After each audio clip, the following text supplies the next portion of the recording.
મંગલમ ભગવાન વીરો મંગલમ ગૌતમ પ્રભુ મંગલમ સ્થૂલિભદ્રાદયા જૈનો ધર્મોસ્તુ મંગલમ. માર્ગાનુસારીના 35 ગુણો આપણા ચાલુ છે, તે ભણી રહ્યા છે. જે આપણને શું કરવાનું છે, માત્ર અહીંયાથી ભણીને બાયટ કરીને માત્ર એક્ઝામ માટે નથી કરતા, પણ આ જે 35 ગુણો છે માર્ગાનુસારીના, તે આપણને આપણા લાઈફમાં ઇન્કલ્કેટ કરવાના છે આપણા જીવનમાં. સો દેટ પછી એનું નેક્સ્ટ સ્ટેપ શું છે કે આપણે આપણામાં સમ્યક દર્શન જે ગુણ છે તો તે આપણા આત્મામાં પ્રગટ થાય, તેનું નેક્સ્ટ સ્ટેપ છે. તો નેક્સ્ટ સ્ટેપ સુધી આપણને આગળ વધવાનું હોય તો આ કમ્પલસરી 35 ગુણો તો આપણને પ્રગટ કરવા જ પડશે.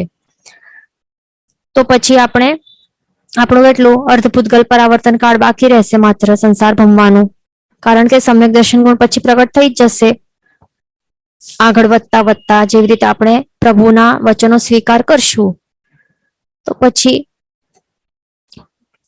આપણો મોક્ષ છે એ નિશ્ચિત તો થઈ જ જશે થોડા અમુક ભાવોમાં, અથવા તો મેક્સિમમ વધારેમાં વધારે શું અર્ધભૂતગલ પરાવર્તન કાળમાં. એનાથી વધારે તો ભમવાનું બાકી રહે જ નહીં. એટલા માટે સૌથી ફર્સ્ટ સ્ટેપ નંબર 1 હમણાં આપણને શું કરવાનું છે, આ આટલા ઈઝી છે. આપણે ભણી રહ્યા છે ને, 12 ગુણ તો જોઈ લીધા, ઈઝી છે ને, આટલું ડિફિકલ્ટ નથી. બરાબર? એટલે આ પ્રેક્ટિકલી આપણને એ બધું આપણો સ્વભાવ છે એ આપણને સુધારવાનું છે.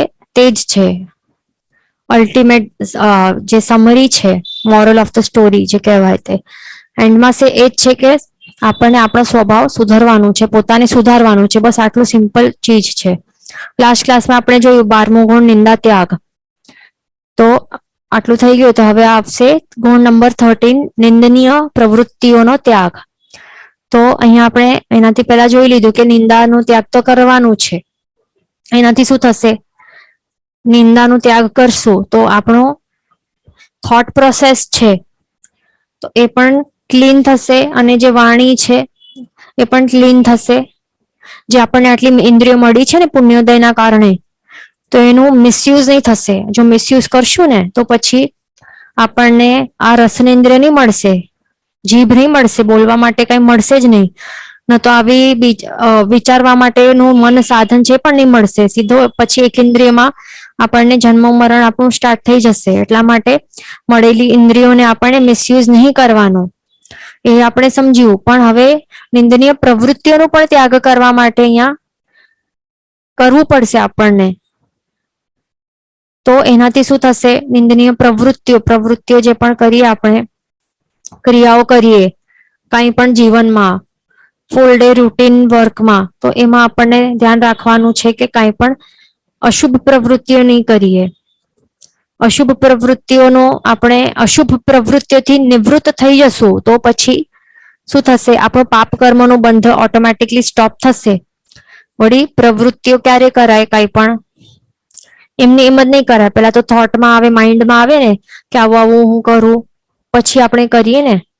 એટલે માઇન્ડમાં જ આપણને આ બધું લાવવાનું નથી. તો આપણો જે માઇન્ડમાં મનમાં નહીં આવે, મનમાં આવવાનું જે પણ આવે ને એવું વિચાર, તો એ વિચાર એ બધું ક્યાંથી આવે છે? આપણા આત્માના જે પરિણામો છે એ પહેલા એને અશુભ અને અશુદ્ધ કરવા પડે. તો ત્યારે મનમાં આવે ને એવા કુવિચારો કે આવી આવી અશુભ પ્રવૃત્તિઓ કરું, તો ત્યાં જ આપણને સ્ટોપ કરી લેવાનું છે માઇન્ડને કંટ્રોલમાં. એટલે મેઇન શું છે? જે માઇન્ડ છે એને જ મન છે, મનને આપણને આપણા કંટ્રોલમાં રાખવાનું છે કે કોઈ પણ પ્રકારની અશુભ પ્રવૃત્તિ કરવાનું મન થાય તો ત્યાં જ આપણને એને સ્ટોપ અંકુશ એના ઉપર લગાડવાનું છે, સ્ટોપ કરી નાખવાનું છે. તો પહેલા આપણને એટલે શું કરવું પડશે કે પ્રવૃત્તિઓ એ બધું જો આપણને સ્ટોપ કરશું, આપણને જો અશુભ પ્રવૃત્તિ સ્ટોપ કરવાનું હોય તો પહેલા માઇન્ડને સાફ કરવું પડશે. માઇન્ડમાં જે પણ અશુભ વિચારો આવતા હોય તો એ બધાને પહેલા તો કાઢી મૂકવાના છે. જો આવતા હોય તો એના ઉપર બ્રેક લગાડવી જરૂરી છે. તો એનાથી શું થાય? શું થશે? આપણા આત્માના પરિણામો છે ને એ શુભ થતા જશે. શુભ જો આપણે શુભ અધ્યવસાય, શુભ ભાવનાઓ ભાવશું અશુભને સ્ટોપ કરીને, તો પછી ઓટોમેટિકલી અંદરથી જ શુદ્ધતા, પવિત્રતા એ સ્ટાર્ટ થશે. તો પછી ઓટોમેટિકલી જે પણ આપણું અંદરનું છે ને એ બહાર પણ દેખાશે. એટલે બહાર વર્તન ઉપર એ વર્તન આપણું એ પણ સારું શુભ થઈ જશે તો એ ઓટોમેટિકલી જે અંદર હશે એ જ બહાર એ પણ બહાર દેખાશે એવું હોય છે. બરાબર, એટલે કે પહેલા તો આપણને અહીંયા શું બતાડી દીધું છે કે કોઈ પણ કોઈને પેઇન્ટિંગ વગેરે કરવું હોય તો પછી જો અશુદ્ધ હોય સ્થાન તો એના ઉપર ડાયરેક્ટલી બનાવવા માંગે તો કેવું બને, ચિત્ર જેવું તેવું બને. એટલે પ્રોપર બ્યુટીફુલ પિક્ચર જો આપણને પેઇન્ટ કરવાનું હોય તો પહેલા તો સ્થાનને શુદ્ધ કરવું પડે તો જ પ્રોપરલી થઈ શકે ને. એટલે જ આપણને જો આપણું જો જીવન સુધારવાનું હોય, સુંદર બનાવવાનું હોય તો પહેલા શું કરવું પડશે, અંદરથી જે કચરો છે એટલે કે શું અશુભ અધ્યવસાયો છે, અશુભ વિચાર છે, ભાવ છે એ બધાને કાઢવું પડશે. તો ક્યારેય થાય જો આપણે જે પણ નિંદનીય પ્રવૃત્તિઓ છે તો એના જે એ કરવા માટે જો મન થાય ને આપણને તો એ ત્યાં જ અંકુશ લગાડવાનું છે. નિંદનીય પ્રવૃત્તિ એટલે કે શું, જે આપણે જો એ પર્ટિક્યુલર પ્રવૃત્તિ જો આપણે કરવા જઈએ તો પછી બધા આપણી નિંદા કરે, બીજા લોકો એટલે કે વ્યવહાર દુનિયા વાળા જે પણ લોકો હોય એ બધા શું કરે, આપણી નિંદા કરે. આવી પ્રવૃત્તિઓને નિંદનીય પ્રવૃત્તિઓ કહેવાય છે. જેમ કે જે કોઈ એવા પ્રકારના બહુ વધારે હોટલોમાં ખાવા જતા હોય, બરાબર, બાર રેસ્ટોરન્ટ હોય ને એમાં જતા હોય, સિનેમામાં એવા મૂવીઝ દેખવા જાય, બ્લુ ફિલ્મો જોવા બેસે કે વિવિધ સાહિત્ય નોવેલ્સ બધું વાંચવા બેસતા હોય કે આવું વાઇન હોય કે બિયર હોય, આવા કે વિસ્કીઓ કે શું શું હોય, જે પણ ભલે ડોક્ટરો જે પાખંડી ડોક્ટરો હોય તો તે કહેતા હોય કે એ સારું હેલ્થલા, તો એવી પણ જે પણ ભક્ષ્ય એવી શું દારૂ જેવી વસ્તુઓ જે ડ્રિંક કરીને સેવન કરતા હોય કે જુગાર રમતા હોય, બેટિંગ કરતા હોય, આઈપીએલ કે ક્રિકેટ મેચેસમાં ટીમ બનાવીને ત્યાં પૈસા એવી રીતે બેટિંગ કરતા હોય કે કસિનોઝમાં જાય કે નાના મોટા જુગાર રમે, કિટી પાર્ટીઝમાં જાય, પત્તા રમે, શું કરે પછી એવા કોઈ ગેમ્સ રમે, એ બધું આવે પૈસા લગાડીને ગેમ્સ રમે એ બધું, અથવા તો કઈ ચીજ વસ્તુ ગીરવે મૂકે. તો એવી બધી જે પ્રવૃત્તિઓ કરતા હોય તો એ બધી સમાજમાં કેવી કહેવાય, નિંદનીય કહેવાય છે. આવા વ્યક્તિઓ કેવા હોય કે આવા વ્યક્તિઓને શું કહેવાય, નિંદા કરવામાં આવે ને એટલા માટે એવી પ્રવૃત્તિઓને લોક વ્યવહારમાં શું કહેવાય, નિંદનીય પ્રવૃત્તિઓ કહેવાય. તો આ બધી આજના ટાઈમમાં બધી વધી રહી છે અને નોર્મલ ટ્રેન્ડ બની રહ્યો છે.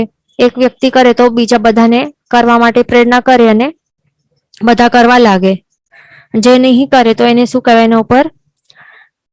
એના ઉપર શું કરે, હસે. તો એવું બધું કરતા હોય છે. તો આપણને બધાથી દૂર રહેવું પડશે. જો આપણને આ 5મો આરો છે અહીંયા જ પાછો જન્મ જોઈતું હોય, આગળ 6ઠો આરો આવવાનો છે, તો જો અહીંયા જ આ ક્ષેત્રમાં આપણને જન્મ જોઈતું હોય તો પછી આવી કરતા રહેવાનું.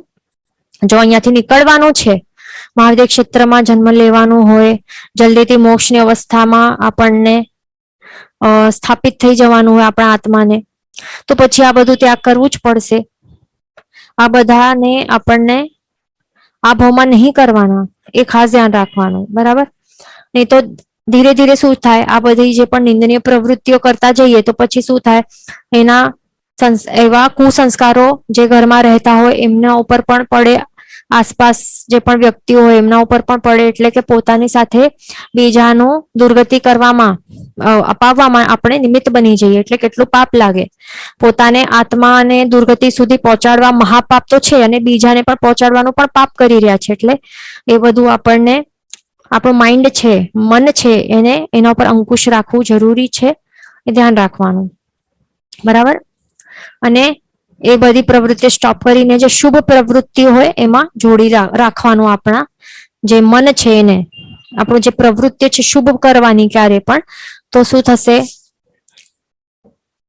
જે પણ મિસયુઝ નહીં થશે, બરાબર. આપણા જે પુણ્યોદય છે તો એ વેસ્ટ નહીં થશે. પછી છે ગુણ નંબર 14, ઇન્દ્રિયોની ગુલામીનો ત્યાગ. તો આપણે કઈ જાતવાળા જીવ બન્યા છે આ ભાવમાં, આપણે પંચેન્દ્રિય જાતિવાળા જીવ છે ને. આપણે જીવ વિચાર આખો આપણે ભણી લીધું, બરાબર. એમાં કેટલી 5 જાતિઓ હોય છે ને જીવોની. કોઈક એક ઇન્દ્ર જાતિવાળા છે, કોઈક બેન્દ્ર, તેન્દ્ર, ચૌરેન્દ્ર, પંચેન્દ્ર. એટલે કે કોઈકને વિચારો, કોઈકને માત્ર કોઈક જીવોને એક જ ઇન્દ્રિય મળી છે, ઓન્લી સ્પર્શનેન્દ્રિય મળી છે. કોઈકને વિકલ ઇન્દ્રિયો મળી છે. વિકલ એટલે કે ઓછી ઇન્દ્રિયો. કોઈકને 2 ઇન્દ્રિયો મળી છે, કોઈકને 3, કોઈકને 4, પણ આપણને કેટલી મળી છે? 5 સંપૂર્ણ ઇન્દ્રિયોથી આપણે ઇન્દ્રિયરૂપી સાધન, સંપૂર્ણ સાધનો મળી ગયા છે ને. તો હવે આ સાધન છે, આ ફર્સ્ટ ઓફ ઓલ એ યાદ રાખવાનું કે ઇન્દ્રિયો છે શું? શું આ આપણે છીએ? જે આંખ, નાક, કાન, ચામડી, જીભ મળી છે તે શું તે આપણે પોતે છીએ કે આપણને કોઈ કંઈક એવા સાધનો મળ્યા છે? શું છે તે એ સમજવું જરૂરી છે. ઇન્દ્રિયો એટલે કે શું? તો ઇન્દ્રિયોને આપણને પોતાથી ભિન્ન માનવાનું છે. આપણે અલગ છે, ઇન્દ્રિયો અલગ છે, શરીર અલગ છે, શરીરમાં રહેલી ઇન્દ્રિયો અલગ છે, આપણે આત્મા છીએ. એ પહેલા આપણને ઠસાવી નાખવું પડશે પહેલા તો પ્રોપરલી માઇન્ડમાં, નહીં તો પછી ક્યારે પણ આપણે એની ગુલામી જ કરતા રહેશું. આપણે પહેલા શું જોયું કે દ્રવ્ય પ્રાણ છે કેટલા છે? 10 છે ને. 10 આપણને મળ્યા છે. આ 10 દ્રવ્ય પ્રાણોમાંથી 5 ઇન્દ્રિયો પણ મળી છે. તો આ શું છે? દ્રવ્ય પ્રાણો જ છે ને. ઇન્દ્રિયો શું છે? દ્રવ્ય પ્રાણ છે. તે કઈ આપણા ભાવ પ્રાણ નથી. કઈ ધ્યાન રાખવાનું. પૂતગલોથી બનેલી આ 5 ઇન્દ્રિયો છે. અને શું થશે? જ્યારે આત્મા આ 10 પ્રાણોને ત્યાગી નાખશે અને એ શરીરમાંથી નીકળીને પછી નેક્સ્ટ ભાવમાં ચાલ્યો જશે, તો એને શું કહેવાશે? એને જ મૃત્યુ કહેવાશે. બરાબર? એટલે કે આ શું થશે? આયુષ્ય જ્યારે પૂર્ણ થશે ને ત્યારે આ 5 ઇન્દ્રિયોને ત્યાગીને જ જવાનું છે. આ કઈ સાથે નથી લઈ જવાનું, કારણ કે આપણી છે જ નહીં. આ બધી પરવસ્તુઓ છે, પૂતગલો છે, આપણી છે નહીં. ને તો આપણે આ છે. બરાબર? આપણે માત્ર આત્મા છીએ, એ ધ્યાન રાખવાનું. તો આવી જે વસ્તુઓ જે આપણા સાથે ચાલી પણ શકવાની નથી આવતા ભાવમાં, તો એવી આ ઇન્દ્રિયોને 5 ઇન્દ્રિયોને તો એના હિસાબે આપણને ચાલવાનું કે આપણને જેવી રીતે જોઈએ એને એવી રીતે નચાવવું જોઈએ. આપણે શું કઠપુતલી બની ગયા છે આ ઇન્દ્રિયોની. જે દ્રવ્ય પ્રાણો છે ને, આ 10 દ્રવ્ય પ્રાણો, એમાં 5 ઇન્દ્રિયો પણ આવી જાય છે. આ બધા 10 દ્રવ્ય પ્રાણોનું આપણે કઠપુતલી આપણે પોતે બની ગયા છે. આપણો આત્મા છે ને કેવું છે? અનંત ગુણોનો ભંડાર છે. કેવું છે?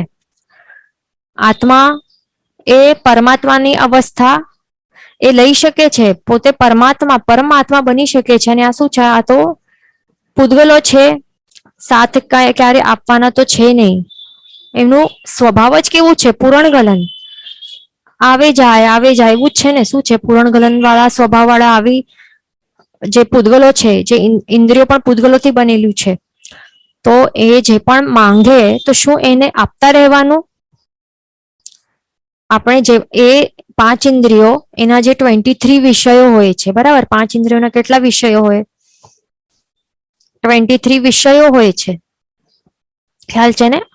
8 સ્પર્શનેન્દ્રિયના 8 વિષય, રસનેન્દ્રિયના 5 વિષય, એટલે 8 પ્રકારના સ્પર્શ ઉપર આસક્તિ ભાવ. બરાબર? અથવા તો 8 માંથી કોઈક સ્પર્શો પર આસક્તિ ભાવ હોય કે 5 રસોમાંથી કોઈક ઉપર આસક્તિ ભાવ હોય. આ બધા વિષયો કહેવાય. 5 ઇન્દ્રિયોના વિષયો છે. પછી ઘ્રાણેન્દ્રિયના 2 વિષયો છે, ચક્ષુરેન્દ્રિયના 5 વિષયો છે, પછી શું? શ્રોત્રેન્દ્રિયના 3 વિષયો છે.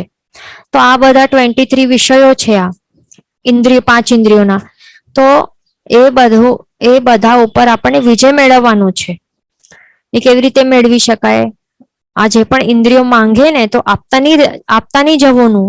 એટલે કે ઇન્દ્રિયો માંગે છે, આ ચક્ષુરેન્દ્રિય માંગે છે કે અરે મને હવે સારું એવું જે દેખાય છે, જેમ કે ટીવી છે તો એમાં સારા દૃશ્યો છે, ટીવી સિરિયલ્સ છે, તો એ જોવાનું છે. તો એ આપવાનું નહીં માંગે. તો રસનેન્દ્રિય માંગે કે પાણીપુરી કે લડ્ડુ કે આ ગુલાબજાંબુ ખાવાનું છે, તો નહીં આપવાનું. માંગે તો નહીં આપવાનું. ઘ્રાણેન્દ્રિય માંગે કે સારું પરફ્યુમ સ્મેલ કરવાનું છે, તો નહીં આપવાનું. બરાબર? પછી જો સ્પર્શનેન્દ્રિય માંગે કે એને સોફ્ટ આવું સ્પર્શ વાળું પોચો એવું કંઈક જોઈએ છે. સમજો ને, કંઈક એવું ટેડી બેર જોઈએ, સોફ્ટ ટોય જોઈએ, કે બ્લેન્કેટ જોઈએ, કે સોફા જોઈએ, અથવા તો સોફાનું સોફ્ટ સ્પર્શ, અથવા તો એસી નું શીત સ્પર્શ જોઈએ, એસી કે પંખાનું. કે બારીને ત્યાં બાજુમાં બેસવાનું છે તો ઠંડી ઠંડી હવા આવશે, ઠંડો સ્પર્શ થશે, તો આ બધું આપવાનું નહીં. બરાબર, આપતા નહીં જવાનું, નહીં તો શું થશે, આપણા જ કર્મોનું બંધ થશે. અને પછી શું બાકી રહ્યું? શ્રોત્રેન્દ્રિય. એ માંગે કે સારા સારા જે મૂવીના ફિલ્મ્સના જે સોંગ્સ હોય છે તો તે સાંભળવાના છે, કેટલા સરસ રાગ ને મ્યુઝિક વાળા છે, તો એ માંગે છે તો એ નહીં આપવાનું. બરાબર, એ બધું આપતા જશું તો શું થશે? આ બધી પછી આપણે આવતા ભાવ એવું મળશે કે પછી આપણને આ બધી ઇન્દ્રિયો નહીં મળશે, કઈ પાંચે પાંચ ઇન્દ્રિયોથી પરિપૂર્ણતા નહીં મળશે, ન 4 ન 3, એટલે વિકલેન્દ્રિયો પણ મળશે અથવા તો એક ઇન્દ્રિય પણ મળશે. એટલા માટે અને વળી શું કરશે? સંસાર આપણો ભાવ પ્રમાણ વધારશે. આપણે જોયું ને, જીવ વિચારમાં સ્વકાય સ્થિતિ જોઈને કેટલી છે, એક ઇન્દ્રિય જીવોની કેટલી છે સ્વકાય સ્થિતિ. એમાં એકવાર પડી જશું તો પછી કેટલા કેટલા ભાવ સુધી રખડો, કેટલા ટાઈમ સુધી ત્યાં રખડવું પડશે, અસંખ્ય ઉત્સર્પિણી અવસર્પિણી કાળ સુધી. વિચારો, એટલે કે આપણું ભાવ ભ્રમણ આટલું વધારી નાખશે, અસંખ્ય કાળ ચક્રો સુધી એમાં જ ભટકવું પડશે, આટલું દુઃખો સહન કરવા પડશે. એટલા માટે આ ભાવમાં આપણને જે મળ્યું છે ને, તો અહીંયા આપણને ઘણા પુણ્ય કરી આવ્યા હશું એટલા માટે મળી છે. તો એમાં પછી જે માંગણીઓ કરે એ પૂરી નહીં કરવાનું. લાઈફ ટાઈમ આપણે શું કરી રહ્યા છીએ? આપણે બધા જે પણ માંગે છે ને કે હવે કારના કમ્ફર્ટેબલ એવી લક્ઝરિયસ કાર જોઈએ, એમાં બેસીને ફરવાનું મન થાય, બધું ઇન્દ્રિયો માંગે છે. ટેસ્ટી હોટલમાં ખાવાનું જોઈએ, મોટા થિયેટરમાં મોટા આ સ્ક્રીન ઉપર જોવાનું છે, આ બધું ચક્ષુ ઇન્દ્રિય ને આ પાંચે ઇન્દ્રિયોના જે વિષયો છે તો જે માંગે આપવાનું નહીં, તો જ આ કાબુમાં આવશે. બરાબર, કારણ કે કેવું હોય, આ ઇન્દ્રિયો જે છે ને તો એને અગ્નિની ઉપમા આપેલી છે. કેવી અગ્નિ? જે અગ્નિ હોય ને એવી રીતે બળતી હોય.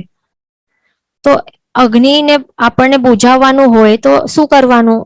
એની અંદર ઘી ને જેટલું એ માંગે છે, અગ્નિ માંગે છે, તો એને આપતા જશું તો પછી આપણને લાગે ચલો એ શાંત થઈ જશે. જે પણ એ માંગે છે તો એની જે ઈચ્છા છે આપણે પૂરી કરી દેશું તો એકવાર શાંત થઈ જશે અને પછી બુઝાઈ જશે. એવું છે? એવું નથી ને. શું થાય? હજી વધારે ભડકે ને. એને જો શાંત કરવું હોય તો શું કરવું પડે? એને એ જે માંગે છે ને, ઈંધણ, ફ્યુઅલ હોય કે ઘી હોય, જે પણ તેલ જે માંગતો એ નહીં આપવાનું, તો ધીમે ધીમે થઈને શાંત થઈને બુજી જશે. બસ એવી જ હોય છે આ પાંચ ઇન્દ્રિયો. બરાબર, આ ઇન્દ્રિયોની ગુલામીથી મુક્ત થવાનું હોય ને તો એ અગ્નિ જેવી આ છે ઇન્દ્રિયો. ઇન્દ્રિયોની તૃષ્ણા છે ને, ઇન્દ્રિયોની આવી તૃષ્ણા છે અગ્નિ જેવી. જે પણ માંગશે તો આપતા જશું તો લાગે છે ચાલો શાંત થઈ જશે, સેટિસ્ફેક્શન મળશે. એવું નથી, ક્યારે પણ સેટિસ્ફેક્શન તો મળશે જ નહીં, but it will keep asking for more and મોર. વધારે માંગતો જશે. બરાબર, એટલા માટે જે માંગે છે તે આપવાનું નહીં. ઇનફેક્ટ શું કરવાનું? આપવાનું જ નહીં, આપવાનું બંધ કરી નાખવાનું. કેવી રીતે? શું કરવાનું? આપણને તપ, ત્યાગ, વ્રત, નિયમ, આ બેસ્ટ ઉપાયો છે. એના બંધનમાં આપણે પોતાના આત્માને બાંધી દેશું ને તો પ્રોપરલી આ બધું કાબુમાં આવી જશે પ્રોપરલી. અને વ્રત, નિયમ, તપ, ત્યાગનો પ્રભાવ પણ એવો હોય, જોરદાર પ્રભાવ હોય કે એકવાર પચ્ચખાણ લઈ લઈએ આપણા ગુરુ ભગવાન, સાધુ સાધ્વીજી ગુરુ ભગવંતોના મુખથી તો બસ થઈ ગયું. હવે એમના પ્રભાવથી, એમના ચારિત્રના પ્રભાવથી, વળી આ તપ જે પચ્ચખાણ છે એના પ્રભાવથી શું થશે? ઓટોમેટિકલી બધું કાબુમાં આવી જશે. બરાબર, કેટલા તો એવા હોય કે ગુટકા ને જેવા હોય ને એડિક્શન્સ, ગુટકા ને તમાકુ, એમના પણ એડિક્શન થી મુક્ત થઈ ગયા હોય. જો ગુરુ ભગવંત, સાધુ સાધ્વીજી ગુરુ ભગવંત ના મુખથી પચ્ચખાણ લે ને તો બધું એ છૂટી જાય એવું હોય. વિચારો, આવી તાકાત હોય. તો એ બધું આપણને એવા પ્રકારના સોલ્યુશન્સ કરવાના. બીજું શું જોવાનું? ભોગમાં રોગના દર્શન કરવાના. એટલે કે આ જે ભોગો છે, બરાબર, આ 23 વિષયો છે ઇન્દ્રિયોના, તો એમનું ભોગવટો કરશું તો એના પરિણામો છે એનું ચિંતન કરવાનું બેસીને કે હવે આ તો કરી રહ્યું છું આ ભાવમાં, પણ આ બધા કર્મોનો બંધ જે કરી રહ્યો છું, આસક્તિપૂર્વક કરેલો જે પાપ કર્મ છે, જે ઘણી આસક્તિપૂર્વક કરી રહ્યો છું, આટલા રસ હું ભેળવી રહ્યો છું, આટલા ચીકણા જે થઈ રહ્યા છે પાપ કર્મો, તો હવે એ રોતા રડતા છૂટશે નહીં આવતા ભાવમાં. તો હું છૂટીશ કેવી રીતે? બધું ભોગવવું પડશે.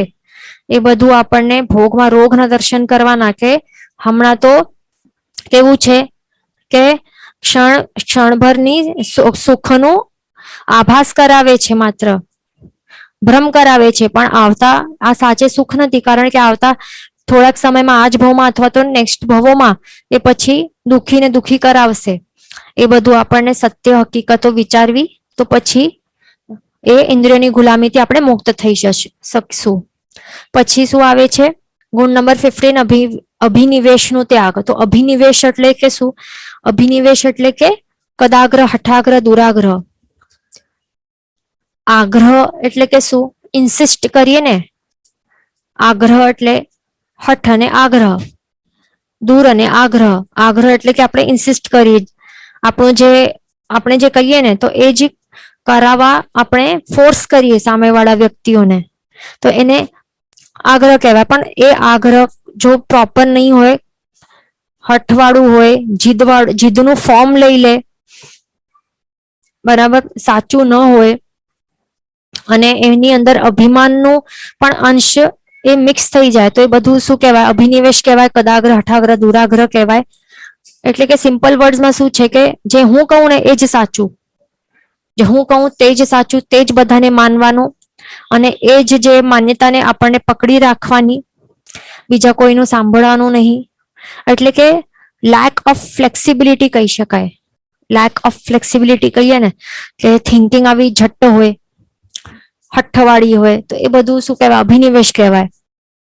તો આ અભિનિવેશના કારણે શું થાય છે કે જે હું કહું તે જ સાચું અને તે જ કરવાનું બધાને. તો આવા પ્રકારના જે થિંકિંગ રહેલી હોય ને, આવી જટ માન્યતા, તો એના કારણે શું થાય છે કે ઘણા બધા ફાઇટ થાય, કલેશો થાય, ઘરમાં પણ કલેશો થાય, ઓફિસમાં જાય કે સમાજમાં જાય, જ્યાં જાય તો એવી રીતે પોતાનું જે છે સાચું છે એ જ સાચું, એવી જ રીતે કરવું જરૂરી છે, એ જ કરવું પડશે બધાને, એવું જો હોય ને માન્યતા, તો એના કારણે બધું વાતાવરણ જ એવું થઈ જાય, નેગેટિવિટી ફેલાઈ જાય, કલુષિત થઈ જાય, કલેશ થાય. તો એટલા માટે એવું બધું નહીં કરવાનું.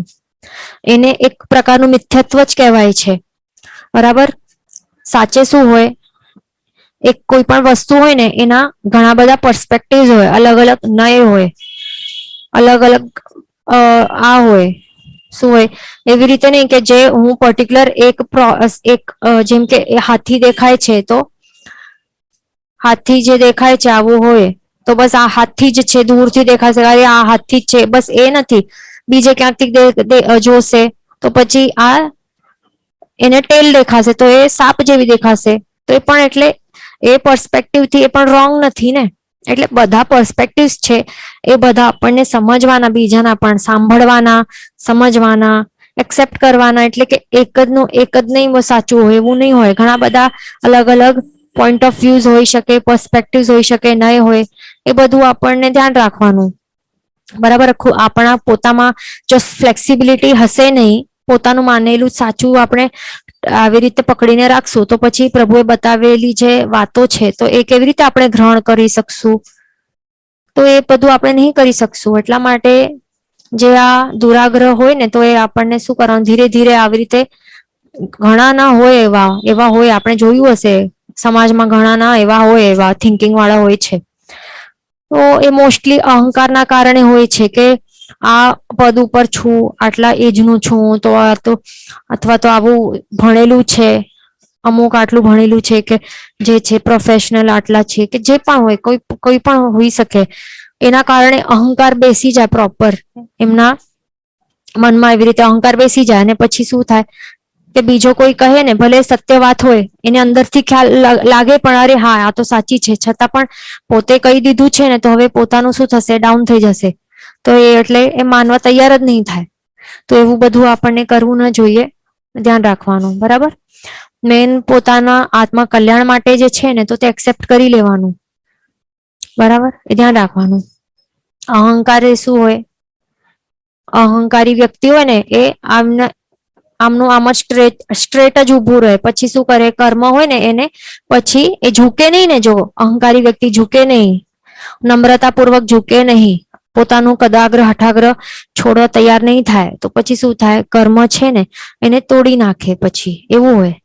એટલે જે ઝાડ હોય ને, ઝાડનું એક્ઝામ્પલ આવે છે, જે ઝાડ એવી રીતે જે સ્ટોર્મ્સ જે પણ એકદમ વાવાઝોડા હોય જોરદાર, એમાં સ્ટ્રેટ જ ઉભો રહે તો પછી એ તૂટી જાય.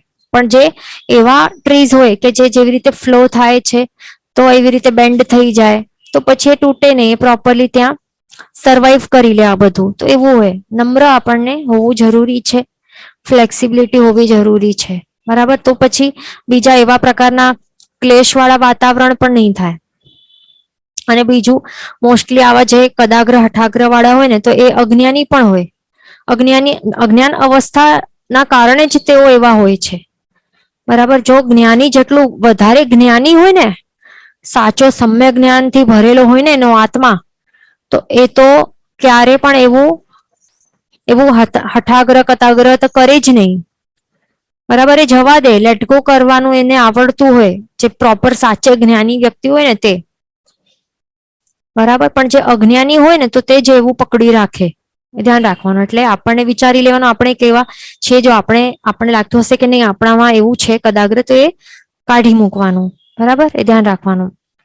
પછી નેક્સ્ટ છે 16 નંબરનો ગુણ, એનું નામ છે આંતરશત્રુ જય. હા, બીજું એ પણ ધ્યાન રાખવાનું કે જો અભિનિવેશનો ત્યાગ કરશું ને તો પછી સમ્યક દર્શન એ આપણા આત્મામાં આવી શકશે, નહીં તો નહીં આવશે. કારણ કે આ એક પ્રકારનું શું છે, મિથ્યાત્વ જ છે. એટલે મિથ્યાત્વના આવરણો જેના ભારે હોય તો એ લોકો જેવા હોય, અભિનિવેશી હોય, બરાબર. એટલે કે શું, આપણને પોતાને, બીજાને નહીં પણ પોતાને જ આપણને ચેક કરવાનું કે આપણે શું એવા છીએ, તો અરે તો આપણામાં મિથ્યાત્વ એવું આવરણ રહેલું હશે, એના કારણે છે. તો એ મંદ કરવા પ્રયત્ન કરતા રહેવાનું. ગુણ નંબર 16 છે આંતરશત્રુ જય. તો હવે શત્રુ એટલે કે શું, આપણે શત્રુનું મિનિંગ એક જ સમજીએ છીએ કે શત્રુ એટલે જે એનિમીઝ હોય, કે અરે આને મારા સાથે રોંગ કર્યું છે તો આ મારું શત્રુ છે, એવું. એટલે શત્રુ એટલે એ જ આપણે એક જ મિનિંગ આપણે કરી રાખ્યું છે ને, બાહ્ય શત્રુઓને આપણે આપણા શત્રુ માની લીધું છે. પણ આપણે એ નથી વિચારી શકતા કે શત્રુ એટલે જે બાહ્ય શત્રુ છે એ કોના કારણે આવે છે. બાહ્ય શત્રુ જે પણ બહારના જે પણ વ્યક્તિઓ આપણી સામે આપણા સાથે રોંગ કરે છે તો એ કોના કારણે કરે છે. કારણ કે રિયલ રીઝન શું છે, એવું નથી કે આપણે કંઈ કર્યું જ નથી. આપણને લાગતું હોય ને કે અરે મેં તો કંઈ કર્યું જ નથી, આ શા માટે મને પરેશાન કરે છે, જે સાસ હોય છે તો એ શા માટે મને પરેશાન કરે છે, સાસુ છે એ કે વહુ છે, આ વહુ શા માટે મને આવી રીતે રોંગ આવું બધું કરે છે, મેં તો કંઈ કર્યું જ નથી એના સાથે, પ્રોપર વ્યવહાર કરું છું મેં તો. અથવા તો કોઈ પાડોશી હોય કે રિલેટિવ્સ હોય કે ઓફિસમાં હોય કે ક્યાં પણ હોય, તો એ બધા આપણને શત્રુ લાગવા લાગે, આપણા સાથે રોંગ બિહેવ કરે, આપણને લાગે આપણે તો કંઈ કર્યું જ નથી રોંગ. પણ યાદ રાખવાનું, આપણી સાથે જે પણ થાય છે ને આ ભાવમાં બીજા કોઈ પણ વ્યક્તિઓ દ્વારા, તો એ બધું આપણા પોતાના કરેલા કર્મોના કારણે જે બધું મળે છે ને, એમનું એમ નહીં મળે કાંઈ પણ. આપણને એવું નહીં વિચારવાનું કે આપણે કંઈ કર્યું જ નથી એટલે તો પણ શા માટે આવી રીતે કરે છે. આપણે કંઈ 1000% કંઈક કર્યું જ છે, આ ભાવમાં નહીં તો પૂર્વ ભાવમાં કર્યું છે, એના કારણે આ ભાવમાં આપણને આ બધું એવી રીતે એ વ્યક્તિઓ વર્તન કરે છે આપણા સાથે. તો આપણને શું કરવાનું, આપણને સમભાવે સહન કરવાનું, બરાબર. મેન એટલે શું, શેના કારણે થાય છે આ બાહ્ય શત્રુ ઉભા કોણ કરે છે, જે આંતરશત્રુઓ છે. એટલે આંતરશત્રુઓ કોણ છે, જે કર્મો છે. તો એ કર્મો ના ઉદયના કારણે આ બાહ્ય શત્રુ ઉભા થાય છે સામે વ્યક્તિઓ જે છે, તો એ એવી રીતે અમુક પ્રકારનું વર્તન કરે છે આપણા સાથે. તો આપણને શું કરવાનું કે જ્યારે પણ બાહ્ય શત્રુ ઉભા થઈ જાય આપણી સમક્ષ, તો એમને ઉપકારી માનવાનું કે આપણા જે કર્મો છે આંતરશત્રુઓને હરાવવા માટે આ આપણે આવી રીતે આપણને એક ઓપોર્ચ્યુનિટી મળી છે, બરાબર. અને શું કરવાનું, સમભાવે સહન કરવાનું. એમને દુશ્મન નહીં માની લેવાના. બાહ્ય શત્રુ હોય ને, આ કોઈ આપણા દુશ્મનો નથી, આ કોણ છે, જીવ છે, આપણા જેવા જ છે. અને સિદ્ધ ભગવંત જેટલા ગુણવાળા જ સેમ છે અને આગળ જઈને સિદ્ધ બની શકશે એવા જ છે.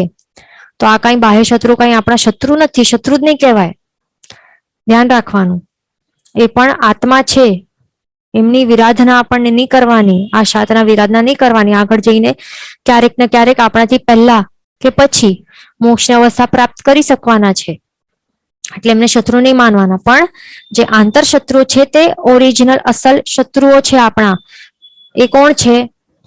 આંતર શત્રુઓ આ છે, આ બધા કામ, ક્રોધ, માન, મદ, લોભ અને હર્ષ. આ 6 આંતર શત્રુઓ છે. બરાબર, યાદ રાખવાનું. કયા છે 6 આંતર શત્રુઓ? કામ, આ તો કામ, ક્રોધ, માન, મદ, લોભ અને હર્ષ.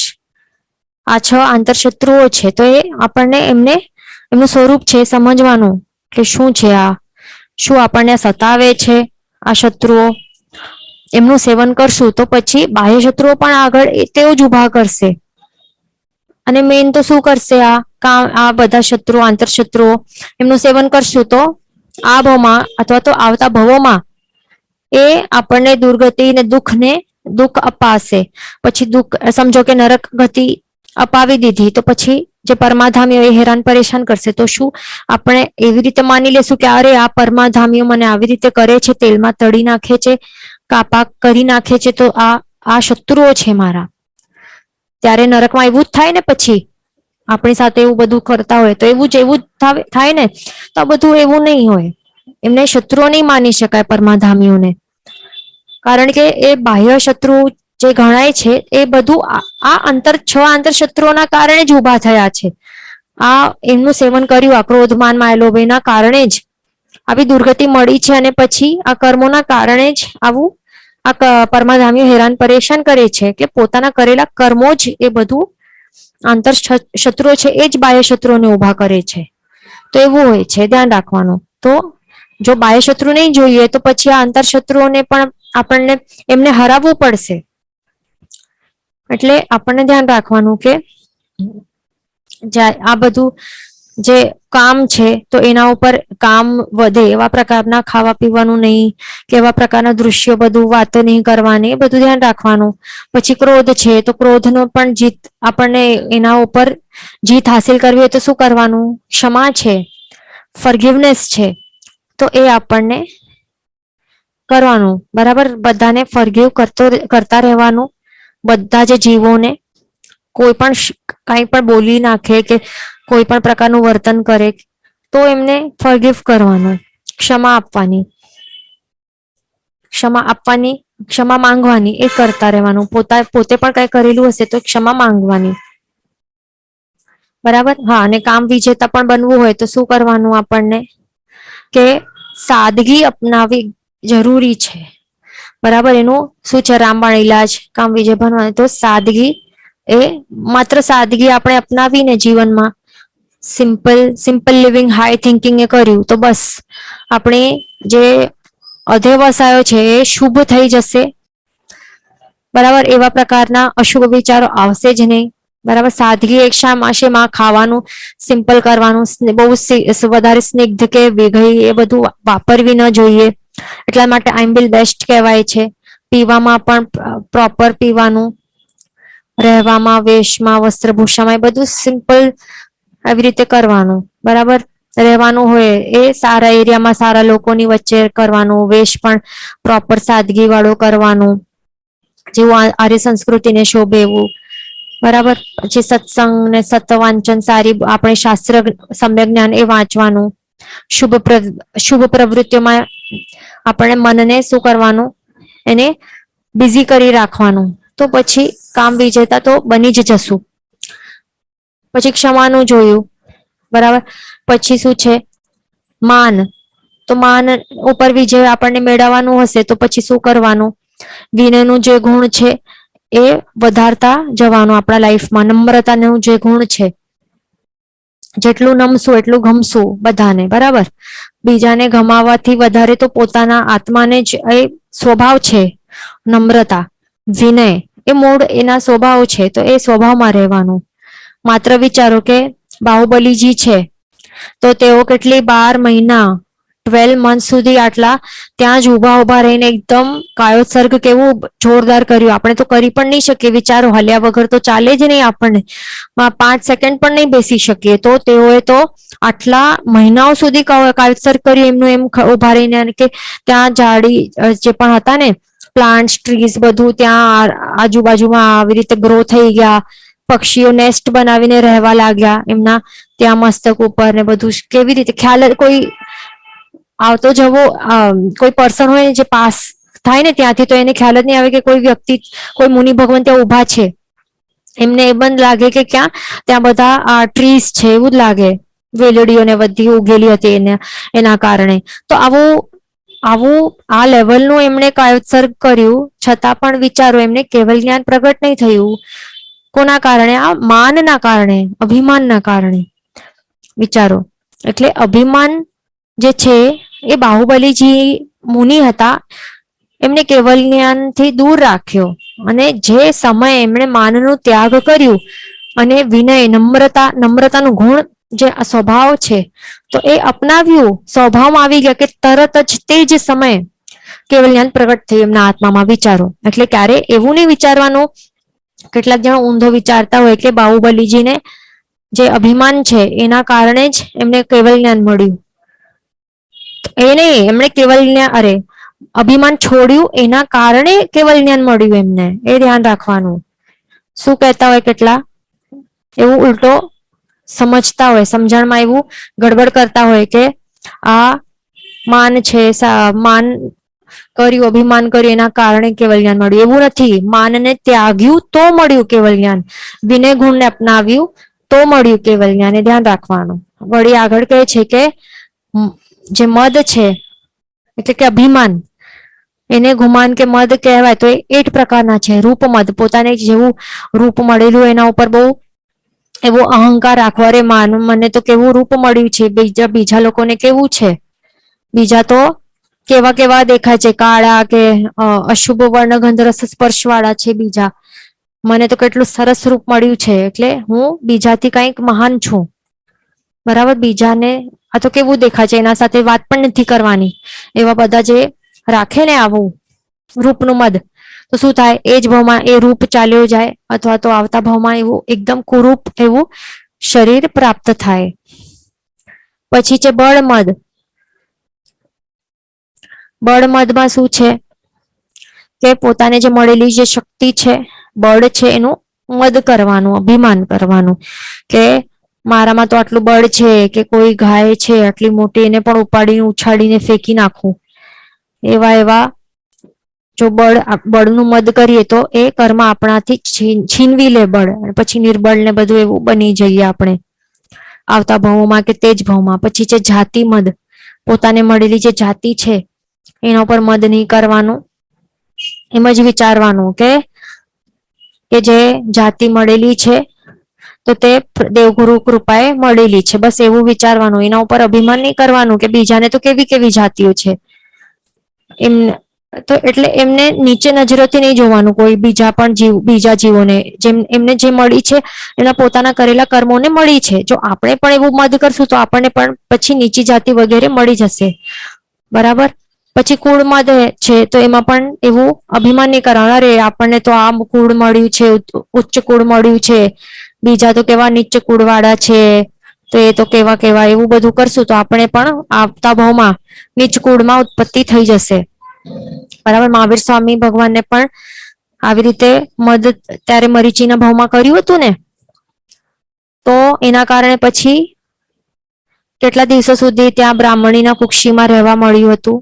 બરાબર. એટલે ભગવાનના આત્માને પણ નહીં છોડે તો આપણે, આર્યન ભગવાનના આત્મા નહીં છોડે કર્મ તો આપણે કોણ છીએ? ધ્યાન રાખવાને બધા પ્રકારના મદ નહીં કરવાના. પછી છે તપમદ કે હું તો આટલો તપ કરી શકું છું, હું જ મહાતપસ્વી છું, અરે આ તો કરી શકતા નથી, આ તો કેવા છે, એવા પ્રકારના થિંકિંગ બધું રાખવી ન જોઈએ, અભિમાન નહીં રાખવા જોઈએ. ને તો આપણે સંવત્સરીના દિવસે જ ખ્યાલ છે ને કેવી રીતે કે બીજા મુનિ ભગવંતોએ કેવી રીતે મદ કર્યું, પોતે માસક શમણ વગેરે ઉપવાસના તપસ્વીઓ હતા અને કુરઘડુ મુનિ તેઓ તપ નહીં કરી શકતા હતા. એમને ભાત આવું એક પાત્ર ભાત એ વાપરવું જ પડતું હતું. તો કેવી રીતે તપનું મદ કર્યું અને એને કેવી રીતે નીચે આવી રીતે નજરોથી જોતા હતા. એના કારણે વિચારો કે પોતે તો રહી ગયા પણ કુરઘડુ મુનિ ભગવંત એમણે કેવી રીતે રાખ્યું? સમતા ભાવ રાખ્યું કર્મોને દોષ આપ્યો, એના કારણે પછી કેવળ જ્ઞાન પ્રગટ થઈ ગયું. પછી છે જ્ઞાન મદ.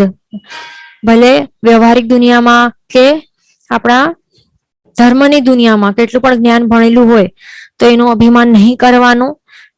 ક્યારે પણ વિચારવાનું કે અને બીજાને ચડતું ને નહીં આવડતું હોય તો એને નીચી નજરેથી નહીં જોવાનું કે તો કઈ આવડતું નથી, આ તો બુદ્ધું છે, કે તારું તો કઈ થવાનું નથી, એવું બધું ક્યારે નહીં કહેવાનું.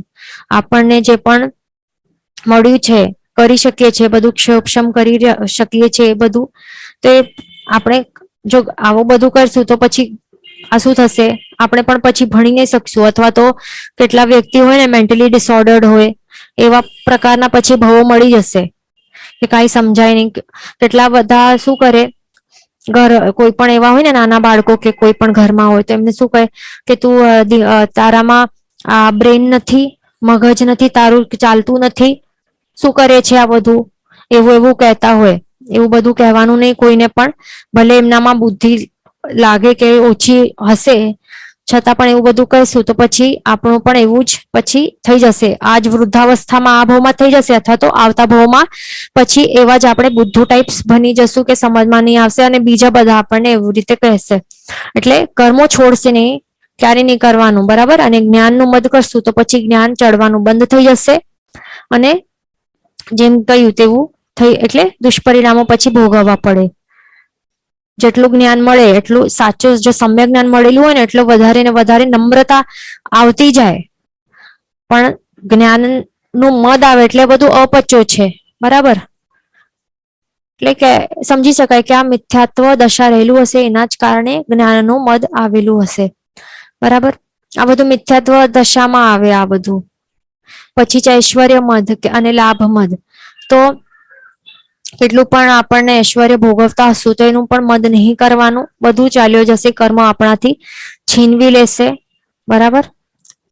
લાભ મદ છે, એમાં પણ એ ધ્યાન રાખવાનું જે પણ આપણને મળી રહ્યો છે, જે પણ ઇઝીલી પ્રાપ્ત થાય છે, એ બધાનું આપણને શું નહીં કરવાનું, મદ નહીં કરવાનું, ધ્યાન રાખવાનું, બરાબર. તો આ બધી વસ્તુઓ છે એવી રીતે આપણે કંટ્રોલમાં રાખવાની. સ્ટોપ, ત્યાગ કરવું જરૂરી છે. 8 પ્રકારનું મદ અને વિનય અને નમ્રતા ગુણ આપણને આપણામાં કેળવવાનું. કેવી રીતે, ક્યારે પણ વિચારવાનું કે ભલે કેટલું પણ રૂપ કે આ 8 વસ્તુઓ કેટલી પણ સરસ મળેલી હોય છતાં પણ એવું જ વિચારવાનું કે આપણાથી ચડિયાતું તો બેઠેલા છે, ચડિયાતા લોકો બેઠેલા છે. કોણ? 63 શલાકા પુરુષો ચડિયાતા છે ને. રૂપ માર્યંત ભગવાન સામે કોણ ટકી શકે? કોઈ નહીં. ન બળમાં, બરાબર, જાતિ કુળ પણ ઉત્કૃષ્ટ હોય એમની, તપ શક્તિ ઉત્કૃષ્ટ હોય, જ્ઞાન ઐશ્વર્ય લાભ કેટલું ઉત્કૃષ્ટ હોય. અરિયત ભગવાન સામે કોઈ પણ ટક્કરનું છે? કોઈ નથી ને. આપણે તો એક ડોટ જેટલું પણ આપણે એમની સાથે કમ્પેર નહીં કરી શકીએ. એટલે ત્યારે જ આપણે એવું વિચારણા કરીએ ને તો ત્યારે જ આપણું આ બધું 8 આ મદો શાંત થઈ જાય. ધ્યાન રાખવાનું. પછી છે માયા. તો માયા પણ આપણને નહીં કરવાની, સરળ બનવાનું. સરળ વ્યક્તિ તરીકે જ આપણને રહેવું જરૂરી છે. માયાને હરાવવું જરૂરી છે. પછી છે લાભ, લોભ. તો લોભ કેવી રીતે વધે છે? જેમ જેમ આપણને લાગે ને કે વધારે વધારે સંપત્તિ, સત્તા કે કાંઈ પણ મળી રહ્યો છે તો એવી રીતે લોભ વધતું જાય. એટલા માટે આપણે શું કરવાનું, એક આપણને પચખંડ લઈ લેવાનું કે આટલો આટલો જ પરિગ્રહ, આટલું જ બસ, એનાથી વધારે નહીં કરવાનું. ને દાન આપવાનું આપણને ચાલુ રાખવાનું. તો શું થાય, લોભ છે એને હરાવી શકાય છે. અને સૌથી મેઇન તો યાદ રાખવાનું કે બધી જે પણ પૂતગલો છે એના ઉપર આપણે સ્વામિત્વ કરી જ નહીં શકીએ, કારણ કે બધું પર છે ને. બીજ આ બધું પૂતગલો છે એના પર સ્વામિત્વ કરવાનો ભાવ જ મહામિથ્યાત્વ છે. ધ્યાન રાખવાનું. બધું શું છે આ પૂતગલો, એના જે 5 ઇન્દ્રિયોના 23 વિષયો કેવા છે? ક્ષણ ભંગુર છે, બરાબર. બધી પૂતગલો કેવા છે? આવે ને આવતીકાલે ચાલી જશે એવી છે. એના કારણે એના ઉપર હર્ષ પણ નહીં કરવાનું. એનું જ્યારે પણ આપણને પ્રાપ્ત થાય ને બધી વસ્તુઓ તો ત્યારે આપણે હર્ષ કરશું. સંયોગ જે પૂતગલો છે એના સંયોગમાં હર્ષ કરશું તો પછી કર્મ બંધ તો થઈ જ જશે. વળી એના ઉપર અટેચમેન્ટ રહેલી હશે તો ઓબ્વિયસલી વિયોગ થશે તો એનો શોક તો થશે જ ને. તો એ બધું કર્મબંધ કરાવનારું આ વસ્તુઓ છે. એટલા માટે ધ્યાન રાખવાનું, એ બધું નહીં કરવાનું. હર્ષને આપણે લાગે અરે હર્ષમાં શું છે, આપણને સારું લાગ્યું કે સારું આનંદ આવ્યો એવું લાગે ને કે અરે ચાલો કાર મળી ગઈ, ચલો હર્ષ થયું, કે કંઈક આપણે નામ ના થઈ તો ચાલો હર્ષ થયું. તો એમાં શું, એમાં રોંગ શું છે હર્ષ થવામાં? તો હર્ષમાં પણ રોંગ છે ને શોક કરવામાં પણ કર્મબંધ છે. બંને એવી જ વસ્તુઓ છે, કરવાની જ નથી આપણને. હર્ષ શા માટે કરવાનું? આ પૂતગલો જે અનિત્ય છે, નિત્ય નથી, તો એનો સંયોગ થયો તો એમાં શું હર્ષ કરવાનું? એમાં શું વાઇઝ વ્યક્તિ હોય તો એ ક્યારે હર્ષ કરે? જે જ્યારે એવી એને પોતાની જ વસ્તુ મળે કે જે ક્યારે પણ એનાથી એનો વિયોગ નહીં થઈ શકવાનું ક્યારે પણ, તો ત્યારે સાચો હર્ષ કરવાનો. એ ક્યારે થાય? કરવું જોઈએ જ્યારે આપણા આત્મિક ગુણો સંપૂર્ણપણે પ્રગટ થઈ જાય તો ત્યારે હર્ષ કરી શકાય. પણ ત્યારે પણ બરાબર, ત્યારે આત્માના ગુણોની અનુભૂતિ થાય તો ત્યારે કરવાનું. આ બધા પૂતગલો મળે તો ત્યારે શું હર્ષ કરવાનું? પછી ગુણ નંબર 17 છે ત્રિવર્ગમાં અબાધા, એટલે કે 3 વસ્તુઓ છે, અર્થ પુરુષાર્થ, કામ પુરુષાર્થ, ધર્મ પુરુષાર્થ. તો એમાં શું એ એકબીજાને બાધક નહીં બને એવી રીતે આ પુરુષાર્થો કરવાના. બરાબર, એવું છે. હવે આ મેન શું છે કે જે 4 પ્રકારના પુરુષાર્થો છે, ચોથું છે મોક્ષ પુરુષાર્થ. તો એ હવે જે સંસારી છે, ગૃહસ્થો છે, એમના માટે અર્થ, કામ અને ધર્મ, આ 3 પુરુષાર્થ એમને કરવાના હોય. બરાબર, તો એવી રીતે કરવાના કે એકબીજા માટે બાધક નહીં બને, એવી રીતે કરવાના. હવે જે અર્થ પુરુષાર્થ છે તો પૈસા કમાવવાનું, એ કમાવવું પડે, કારણ કે જે શ્રાવકો હે તો તેઓ બીજા સામે હાથ ફેલાવીને નહીં માંગે. બરાબર, એટલું એમનામાં એ હોય ને, શું કહેવાય, સેલ્ફ રિસ્પેક્ટ કહી શકાય. એવી રીતે તેઓ એટલે હાથ ફેલાવીને માંગતા નહીં હોય. એટલા માટે પોતે જ જેટલું મહેનત કરીને જે કમાવે, પૈસા કમાવે, તો એ જ એટલે એનું જે યુઝ કરે. એટલા માટે પૈસા, હવે ગૃહસ્થ અવસ્થામાં રહેવું પડે છે તો પૈસા કમાવવું જ પડે છે પોતાને મહેનત કરીને.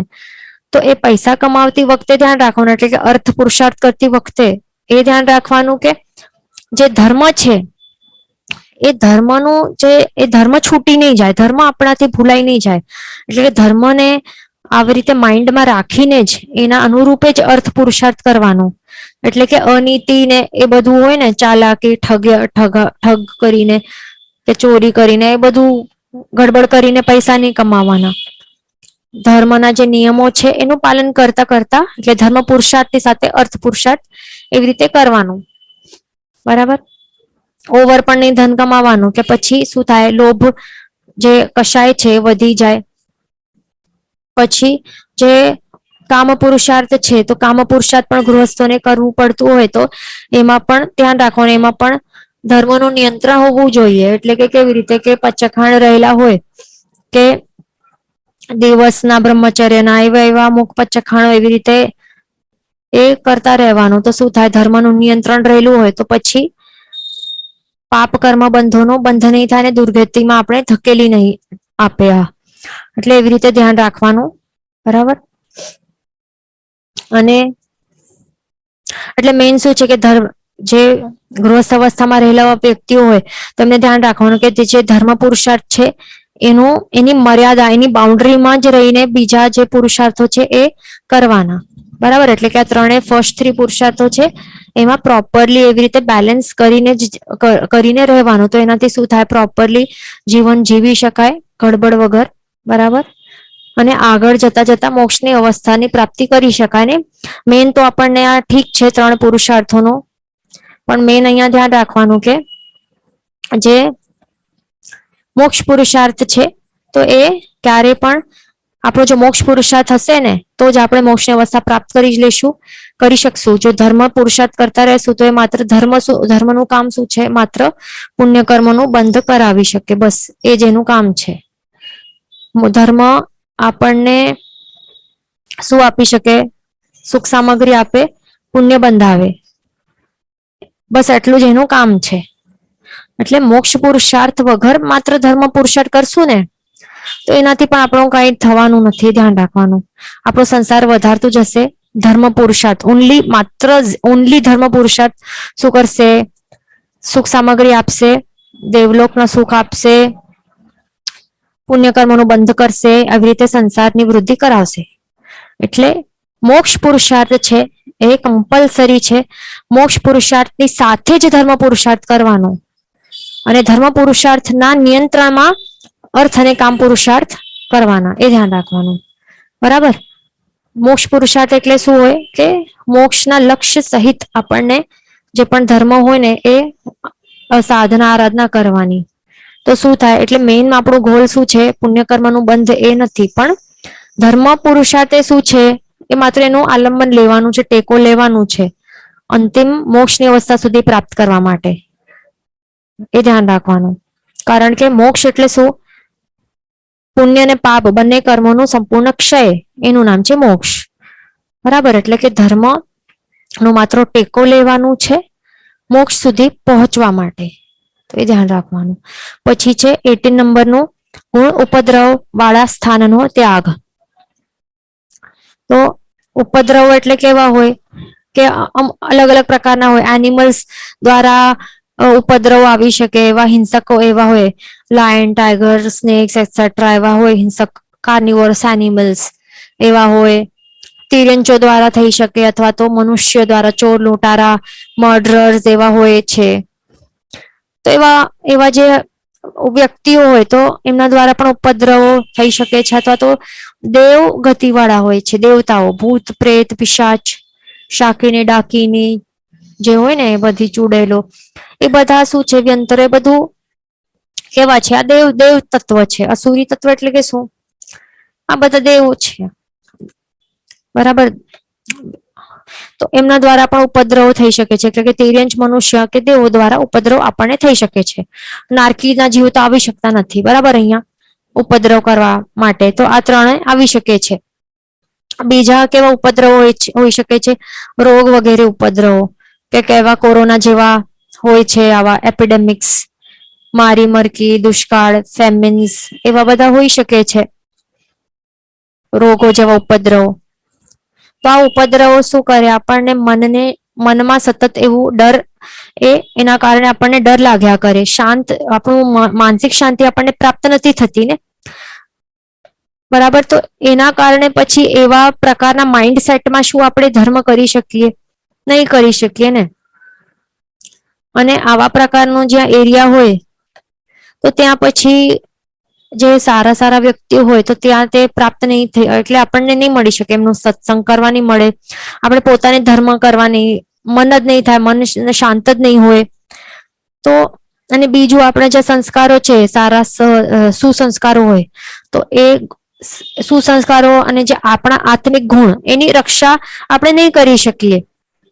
કારણ કે કન્ટિન્યુઅસલી આપણને કેવા સતત કન્ટિન્યુઅસલી અશુભ નિમિત્ત અને આલંબન મળે છે. બરાબર? તો અશુભ નિમિત્તો મળતા જાય તો અશુભ નિમિત્તો શું કરાવે? આપણામાં રહેલા જે આ કષાયો છે તો એની ઉદીર્ણા કરાવતા જાય ને.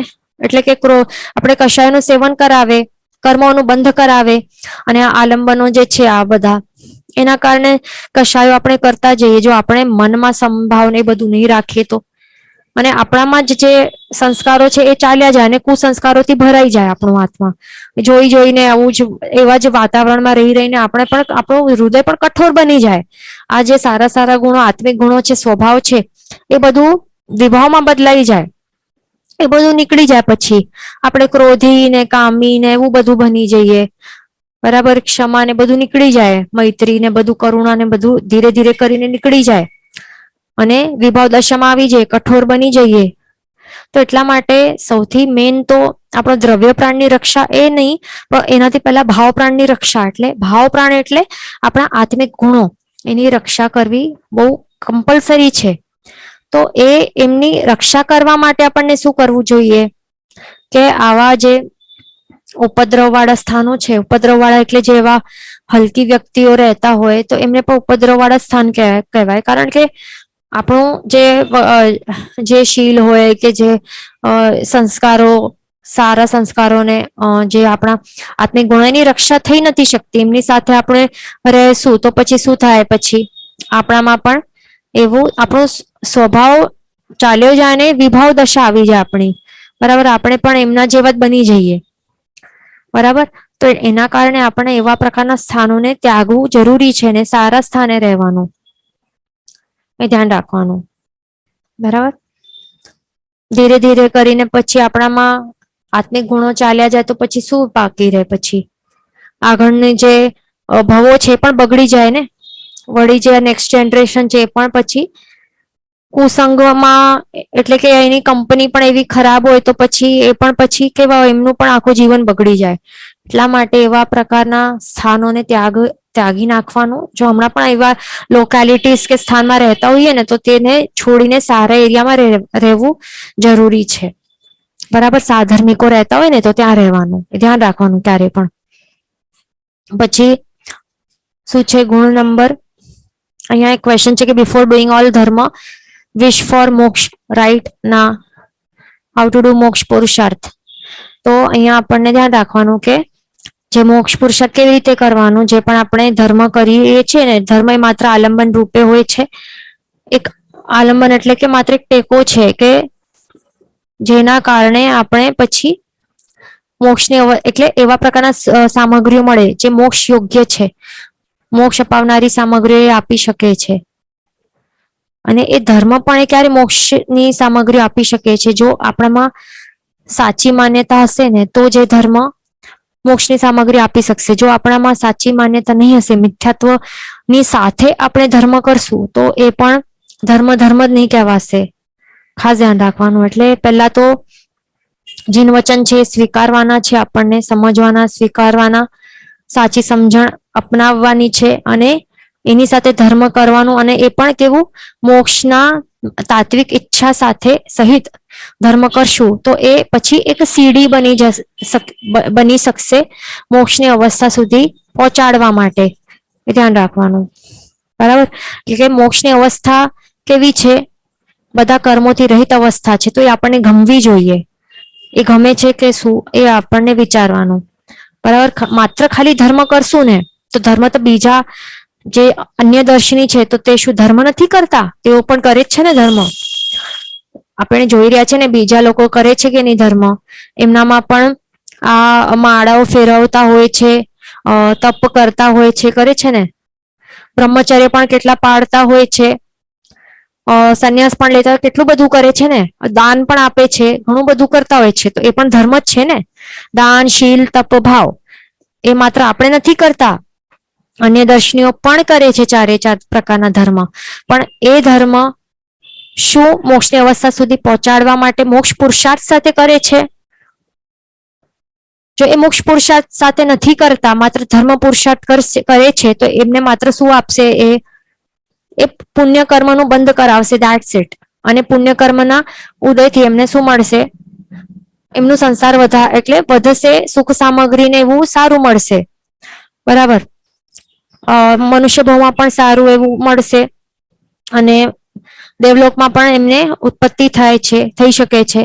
પણ એટલે કે સંસાર વધે છે પણ મોક્ષની અવસ્થા ક્યારે નહીં પહોંચાડશે દાનશીલ તપ ભાવ, બરાબર? પણ જો આપણે મોક્ષ પુરુષાર્થ સહિત જો આપણે દાનશીલ તપ ભાવ આ ચાર ધર્મો કરશું તો જ આપણને મોક્ષની અવસ્થા સુધી આપણને પહોંચાડવાનું, એટલે એ પહોંચાડવા માટે આલંબનરૂપ બની શકશે, નહીં તો નહીં. બસ એ ધ્યાન રાખવાનું. ઓકે, અહીંયા આપણો સમય થવા આવી છે. નેક્સ્ટ ક્લાસમાં આપણે કન્ટિન્યુ કરશું. જીન વચન વિરુદ્ધ બોલાયું તો મિચ્છામિ દુક્કડમ સર્વમંગલ માંગલ્યમ સર્વ કલ્યાણ કારણમ પ્રધાનમ સર્વધર્માણમ જન્મ જયતિ શાસનમ. પ્રણામ.